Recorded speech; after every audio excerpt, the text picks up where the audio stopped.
ادھر کی سنا کر ادھر سے نہ روکنے، نہ سارا مسئلہ سمجھے۔ روحانی معراج یہ ہے کہ کئی بار نبی پاک صلی اللہ علیہ وسلم نے خواب کے اندر عالم ملکوت کا مشاہدہ فرمایا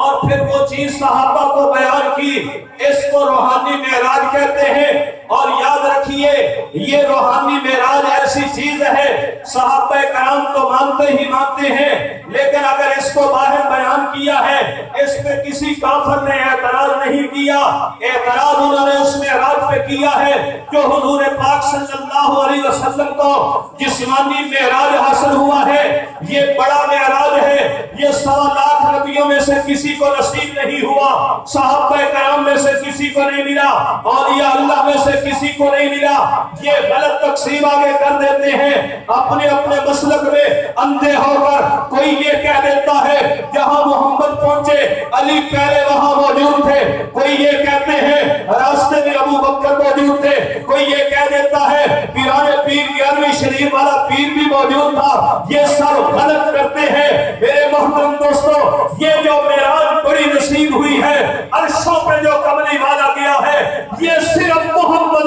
مصطفیٰ کو نصیب ہوئی ہے۔ خصوصیت ہی تب بنتی ہے اگر حضرت علی بھی وہاں پہنچے ہوئے ہیں، حضرت بلال بھی وہاں پہنچے ہوئے ہیں، حضرت ابو بکر صدیق بھی وہاں پہنچے ہوئے ہیں، تو حضور کی خصوصیت رہی۔ آپ کہتے ہو بھئی میں نے فلاں جگہ دیکھی بڑی خوبصورت، تم میں سے کوئی نہیں دیکھ سکتا، نہ دیکھی۔ اور 3 بندے کہہ دی جس پہاڑی کی چوٹی پر آپ نظارہ دیکھ رہے تھے تو 7 والی چوٹی پہ ہم بھی کھڑے تھے، تو آپ حیران ہو کر پوچھیں گے واقعی؟ اگر وہ واقعی کھڑے تھے تو پھر آپ کی خصوصیت رہی نہ رہی نا۔ تو معراج یہ خصوصیت مصطفیٰ ہے صلی اللہ علیہ وسلم۔ اس معراج میں نبی پاک صلی اللہ علیہ وسلم کو جس مقام پہ پہنچایا گیا، سارے نبیوں کے مقام اس سے نیچے، فرشتوں کے مقام بھی نیچے، صحابہ کے مقام بھی نیچے، اولیاء اللہ کے مقام بھی نیچے۔ جہاں جبریل کی بریک رکھ گئی وہاں سے آگے یا خدا ہے یا مصطفیٰ ہے۔ سمجھ گئے آپ میرے بھائیوں؟ مسئلہ سمجھ گئے آپ؟ آگے کوئی آپ کو یہ ملنگ گمراہ نہ کرے کہ جب حضور اتنا اوپر گئے اکیلے تھے تو کوئی نہیں تھا تو پردے کے پیچھے علی کا ہاتھ نظر آ گیا۔ ان گمراہیوں سے اللہ تعالیٰ امت کی حفاظت فرمائے، آمین۔ سنیے جی، فرمایا معراج النبی کا سفر ہے۔ اللہ فرماتے ہیں سبحان الذی اسری بعبدہ لیلا،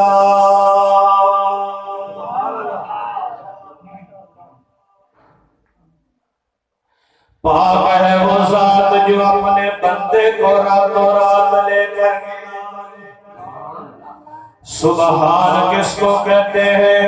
جو ہر کمزوری سے پاک ہے وہ سبحان ہے، جو ہر عیب سے پاک ہے وہ سبحان ہے، جو ساری خوبیوں والا ہے وہ سبحان ہے، جس کی قدرت ہے وہ سبحان ہے، جو ساری کائنات کا خالق ہے وہ سبحان ہے، جو ساری کائنات کا مالک ہے وہ سبحان ہے، اور جس نے ساری کائنات کو پیدا کیا اور ساری کائنات میں حضرت انسان کو دلہا بنایا، اور انسانوں کو اللہ نے اپنے پیارے محبوب صلی اللہ علیہ وسلم کی صورت میں پیدا فرمایا۔ امام راضی رحمۃ اللہ علیہ لکھتے ہیں دنیا کے اندر انسان جتنے بھی پیدا ہوئے ہیں یہ صورت محمد پہ پیدا ہوئے ہیں۔ اللہ کو اپنے محبوب کا نام بھی بڑا پسند ہے، اللہ کو اپنے محبوب کا کام بھی بڑا پسند ہے، اللہ کو اپنے محبوب کا ہر قدم پسند ہے، اللہ کو اپنے محبوب کا جسم پسند ہے۔ اللہ نے خود بنایا ہے اور پھر کہا بن لئی، زلفیں بنائی تو کہا بن لئی، چہرہ بنایا تو والضحیٰ کہا، سینہ بنایا تو علم نشرح کہا، اللہ نے آنکھوں کو بازار البصر کہا، اللہ تعالیٰ نے دانتوں کو یاسین کہا۔ شاعر کہتا ہے کہ او پیارا رب کے پیارا تے سونیاں زلفاں والا وسو والے مکھڑے والا تے دند نورانی والا تے دند مبارک گلیاں وانگوں سرخ لباں دے وچ سجے نے حسنا تیرا روگ گواوے اتے بھوکے دیکھ کے رجے نے اللہ تعالیٰ نے اپنے محبوب کو معراج کروائی اللہ فرماتے ہیں جاؤ جبرائیل آج میرے محبوب طائف کی وادیوں میں تبلیغ کرتے نظر آتے ہیں آج میرے کملی والے نے بڑا دکھ اٹھایا ہے آج طائف کے بازاروں میں میرے مصطفیٰ کا لہو بہا ہے آج زخموں سے چور چور ہے جاؤ نہ جا کے جبرائیل اور میکائیل دونوں چلے جاؤ جا کر میرے محبوب کو سلام کرو اور کہو اگر حکم ہو تو ہم ان کو پیس کر رکھ دے اور لمبا واقعہ ہے فضائل اعمال میں پڑھنے گا لیکن کملی والے نے اللہ کے محبوب نے رحمت مجسم نے بد دعا نہیں کروائی بلکہ رب سے اس قبیلے کے لیے بھی اللہ کے نبی نے ہدایت کی دعا مانگی ہے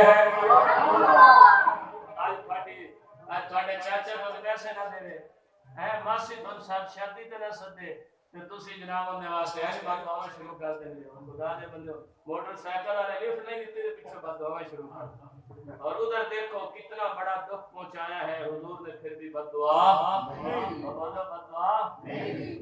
یہ ہمارے پیارے نبی کے اخلاق ہیں برداشت کیا کرو پڑوسی کی ناگواری مزہ تو یہ نا ایک آدمی آپ کے ساتھ نیکی کرتا ہے آپ اس کے ساتھ نیکی کرتے ہیں یہ تو ادلا بدلا ہوگا مزہ تو یہ ہے کہ آپ کے ساتھ کوئی نیکی نہ کرے آپ پھر بھی اس کے ساتھ نیکی کریں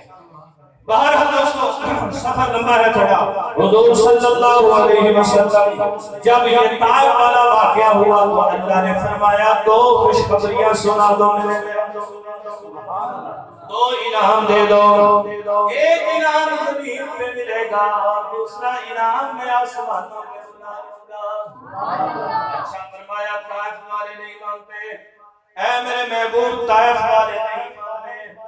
ادھر توجہ کریں طائف والے نہیں مانتے واپسی جا رہے ہیں فجر کی نماز کا وقت ہے مقام نخلا اللہ اکبر حضور فجر کی نماز میں اللہ کا قرآن پڑھ رہے ہیں اللہ نے فرمایا یہ طائف والے نہیں مانتے میں پوری امت اور پورا جہان جنات کا بھیج اللہ نے جنات کی ایک جماعت دیکھی وقت نہیں ہے تفسیر کا وہ ڈھونڈ رہے تھے دنیا میں کیا ہوا ہے یہاں جب آئے تو جنات کی جماعت نے دیکھا تو فلما حاضروا قریب ہو گئے قالوا کہنے لگے انصتوا کیا ہو جاؤ خاموش ہو جاؤ اور قرآن کو خاموش ہو کر سنا قرآن کو سنا قرآن ان کے سینوں میں اتر گیا ایمان سینوں میں اتر گیا اسی وقت تشکیل واپس کر کے اپنے پورے قبیلے کو دعوت دی اور یہ طائف کے صبر کے بدلے میں اللہ نے لاکھوں جنات کو ایمان کی دولت سے مالامال فرمایا ایک یہ تفسیر ہے بڑی بات ادھر جنات کی جماعت آئی انہوں نے قرآن سنا خاموش ہو کر فلما حضروا قالوا انصتوا انہوں نے کہا کہ خاموش ہو جاؤ خاموش ہو کر اللہ کا قرآن سنا اللہ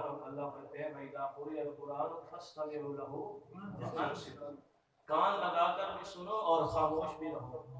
جنوں نے مکے کے مشرکوں نے ادب نہیں کیا قرآن سنتے تو باتیں کرتے تھے تالیاں پیٹتے تھے نخرے اتارتے تھے ایمان نہیں ملا جنات نے پہلی نشست میں ہی قرآن کا ادب کیا خاموش ہو کر سنا اللہ نے ایمان کی دولت سے مالا مال کر دیا یہاں پر دو بڑی چیزیں ملی جنات نے خاموشی سے قرآن سنا اللہ نے ان کو ہدایت عطا فرمائی اور ادھر نبیوں کی امامت حضور نے فرمائی حضور سورۃ فاتحہ اور تلاوت کر رہے ہیں اور سارے نبی پیچھے خاموش کھڑے سن رہے ہیں سبحان اللہ پیچھے لگے ہیں سورۃ فاتحہ دیکھو یاد رکھو فقہی مسئلے میں اختلاف اپنا ہوتا ہے اتنی سی بات پر ناراض ہو کر بھاگ نہ جایا کرو مسئلہ سمجھنے کی کوشش کیا کرو انبیاء علیہم کی وہ نماز ہوئی ہے یا نہیں؟ بولو بھائی، جو نبی پاک صلی اللہ علیہ وسلم نے نماز پڑھی ہے وہ ہوئی ہے یا نہیں ہوئی؟ نبیوں نے فاتحہ نہیں پڑھی تو ان کی نماز ہوئی ہے؟ بولو بھائی، ہو گئی ہے نا۔ اس لیے میرے بھائیوں بہت ساری چیزیں ایسی ہیں جن کے بارے میں ایسے پروپیگنڈا نہ کیا کرو۔ فاتحہ خلف الامام کے مسئلے میں ہمارے پاس یہ بھی بہت بڑی دلیل ہے، جنات والی علیحدہ دلیل ہے، وَإِذَا قُرِئَ الْقُرْآنُ وہ علیحدہ دلیل ہے، اور یہ معراج والی علیحدہ دلیل ہے، اور حضور کے مرض الوفات میں صدیق اکبر کی جو ابتدا میں امت نماز پڑھ رہی تھی وہ علیحدہ دلیل ہے۔ وہ آخری نماز تھی، حضور جب تشریف لائے آپ نے قرات وہاں سے شروع کی جہاں ابوبکر صدیق نے قرات چھوڑی۔ سمجھ گئے آپ؟ آگے جی، جنات آگے مسلمان ہو گئے، اب اگلے سفر کی تیاری کیجیے۔ روایات میں آتا ہے 4 ام ہانی کے گھر، حتیم کے اندر، اچھا وہ شیب ابی طالب میں۔ مسئلہ یہ ہے حضور صلی اللہ علیہ وسلم، ام ہانی ان کا نام ہے فاختہ، یہ حضرت علی کی بہن ہے، ان کے گھر میں 3 آدمی سوئے ہوئے ہیں ایک کمرے میں، درمیان میں حضور صلی اللہ علیہ وسلم ہیں، ہاں ام ہانی کے گھر سوئے ہیں۔ یہاں سے فرشتوں نے چھت کا پھاڑا ہے اور اٹھایا ہے، اور اٹھا کر لائے ہیں حتیم میں۔ حتیم میں 2 شخصیتیں آرام کر رہی تھیں، ایک حضرت حمزہ بن عبد المطلب حضور کے چچا، اور دوسرے عقیل بن ابی طالب۔ ان کے درمیان میں آ کر حضور لیٹ گئے، پھر فرشتوں نے اٹھایا، آب زمزم سے، جنت کے لائے ہوئے اوزار سے آپ کے سینے مبارک کا آپریشن کیا۔ یہیں سے مسئلہ شروع ہو گیا کہ یہ سفر بڑا انوکھا ہے۔ کملی والے کا آپریشن ہوا اور اللہ نے ساری چیزیں جنت سے بھیجی، لیکن دھونے کے لیے پانی آب زمزم دیا، اور پھر حجۃ الوداع کے موقع پر حضور صلی اللہ علیہ وسلم نے آب زمزم کے اندر اپنا لعاب